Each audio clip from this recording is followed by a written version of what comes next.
Hello and welcome to the Stuff stage at CES 2016. I'm Tom Parsons, this is Fraser McDonald, also of Stuff, and we've been joined by Sonny Vu from Misfit. How's the show been for you, Sonny? It's been fantastic. I love CES. It's crazy and it's just so much fun. How many times have you done the show? Oh now? man, too many times to count, but this has been a great show for us. And yeah, so it's been good for Misfit over the years. Yeah, it has been. You know, just like 3 years ago, we just had 2 feet at CES, and then now it's kind of blown up. So in a good way. I remember, yeah, when we first saw the Misfit shine. My colleague came running over. He's really excited. Like, you should see this thing. There's almost nothing on it whatsoever. It's just got some lights. We're like, is that a good thing? But now, of course, you know more about the product and about your industrial design. It's, I think it's really exciting. And obviously, we're here to talk about your new products, yep. which obviously follow a sort of similar design language. So tell us a bit about what you've announced here at the show. Yeah, we announced the Misfit RAM. I'm wearing one right now, and nice. We decided, we just left too many people at the table without something that they could wear with a watch. I love watches, and occasionally it felt weird wearing 2 round things. Yeah. And so we made something that you could just wear. You could stack with your watch, wear it separately, and it's really the first bracelet type of device with a vibration motor that lasts for 6 months. No charging. That's been our promise, our eternal promise. No charging, water resistant to 50 meters, so you could wear it anywhere. How do you change the batteries after 6 months? What are they? You just twist off the top, dump out the batteries, load them in, and you're done. It takes 10 seconds to do it. Okay. Super easy. So instead of having to charge every 3 or 5 or 7 days or whatever it is, carrying around your charger, being afraid that you might forget your charger at home. Yeah. That's happened to all of us. And also when you're charging, you have a huge gap in data because you're not collecting any information. So, we wanted people to just wear it all the time. I see you've got a kind of rose gold one there. Does it come in other finishes as well? Yeah. So we've got a carbon black, rose gold. Those are the 2 colors that we've got right now. And I don't know, maybe we'll do more later. We'll see how it goes. So far, it seems okay. I mean, people, we wanted the mandate on Ray was to design something. Basically, what I asked our designers to do was let's make a piece of wearable tech that doesn't look like wearable tech. Right. Yeah. And so it sounds like what you consider to be kind of the unique part of the Ray is the fact that you can wear it with a watch, the fact that it looks different enough to be worn kind of as a piece of jewelry.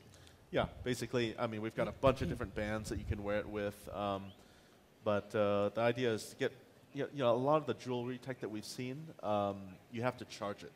Yeah. And actually all of them, you have to charge them. And I just don't think you should have to do that. I think we should stick to this no charging. I mean, when was the last time you ever charged your jewelry, Yeah, Never, right? Only in 2016, right? Yeah.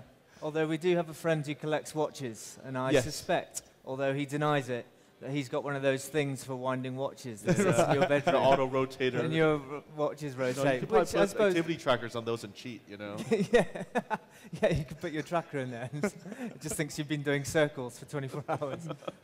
I was reading, I was reading about the Ray, and there's I was reading that there's a user selectable smart button. Can you tell me about that? Yeah. So what we did in the last year was develop what we call the Link platform, and it's basically wearable controls. We've always thought, users want more than just tracking. Tracking is great, steps, calories, distance, whatever. It's kind of a 2012 story, right? And alerts and notification, also really interesting. Also very 2014, right? Yeah. What do people want now? 16, 17, I think they want to be able to do things, not just passive information. Yeah. And so Link, what it does is with a few taps, I can take a selfie, I can start my playlist, turn on my connected light bulbs, do just about any, control just about any internet service or app. So that's completely user configurable. It can do whatever. Totally user configurable, and you probably configure it for one thing, whatever that one thing might be. And so just trying to give more power to users to make wearables more useful. I really think there are a number of key use cases for wearables that we're going to start to see in the coming years. Safety, identification, and I think controls. Controls is a big one.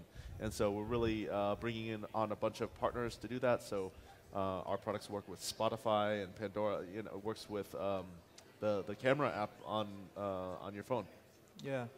It's interesting that you mentioned safety, because we've identified that as a trend at the moment where whether you're just walking along the street or driving your car or riding your bike, that kind of instant access to one thing that you do a lot. Whereas, you know, a couple of years ago when if this then that was becoming popular, people were setting all these macros. Oh yeah, I can do this, and I touch my phone and I just do this, and my house folds into a car. And that's kind of just sort of streamlined now, where people are using these services just to do one thing that they do all the time, and they'd rather do it with one press than just 3 presses. Yeah. So I think it's making life easier, you know? I mean, but that said, the fundamental use case of activity, lifestyle tracking to help change habits, create healthy habits, that's still a very strong use case, you know? But and so so we're building on top of that foundation. So what do you see? I mean, you obviously mentioned those couple of aspects. I mean, if you're to gaze into the future, what's next for wearables, do you think? You know, I really think this is, I feel, you know, Misfit's been working on this for years now, the whole fashion tech thing. Yeah. And I really feel like 2016 is going to be like this breakout year where tech is finally going to wake up to especially wearable tech is going to finally wake up to the notion that, wow, design, fashion, brands, customization actually matters. Like, not everyone, you know, just having, the green one or the blue one, that's not that interesting, you know? Like, people want to, it's self-expression, right? Yeah. So I think that's going to be, 16, 17, we're going to see a lot of these tech fashion partnerships come to fruition. Just like how Misfit now is a part of Fossil, you know, we've got 16 brands at Fossil Group, and I mean, some of them are some of the most amazing brands in the world, and I think we're going to see some interesting moves there. The other thing is things moving beyond the wrist. So, you know, I've been watching and thinking about hearables for a long time, and I really think it's going to be coming. You know, there's a couple dozen companies in this space that's kind of emerging, developing all sorts of products, whether they have sensors or they do different things, delivering information. You know, we also recently released a second product. The Spectre, yes. Yeah. Yeah, tell us about that. We've not heard a huge amount about it, to be honest. Yeah, it's just more of a soft launch, just saying, hey, this is something we're experimenting with. You know, at Misfit, we've got Misfit Labs, which is our little innovation center, I guess, or whatever, basically our garage. And we have a number of team members working on different things. We experimented with a connected light bulb. And then we just thought, wow, we're kind of inspired by Google Glass. We thought, I'm not sure how socially acceptable it's going to be on a broad scale, but headphones, maybe that's where we should be placing devices that we can interact with. So Spectre is it's a wireless, but it has tracking as well. Yeah, so it's got, imagine I guess you could think of it as a wireless headphones, dual driver, so it sounds amazing. I mean, the audiophile is going to love this. So we focus on great sound and design first. Small enough to fit in your ear so you can fall asleep with it. Yeah. And it's got sensors and stuff, so it'll track steps and sleep and all that stuff. So it'll do all that. But the other thing is it's going to be cloud connected. So you can press the button. So it's link enabled as well. So you can press this button and control stuff with it. And also soon we'll be able to just speak and get information coming back. Yeah, excellent that's a nice idea. Yeah, I mean, have you seen the movie Her? Yeah. Pretty cool movie, kind of terrifying in some ways. But when I saw that, I was like, oh, wow, the only thing they're missing are headphones. Yeah. Very true.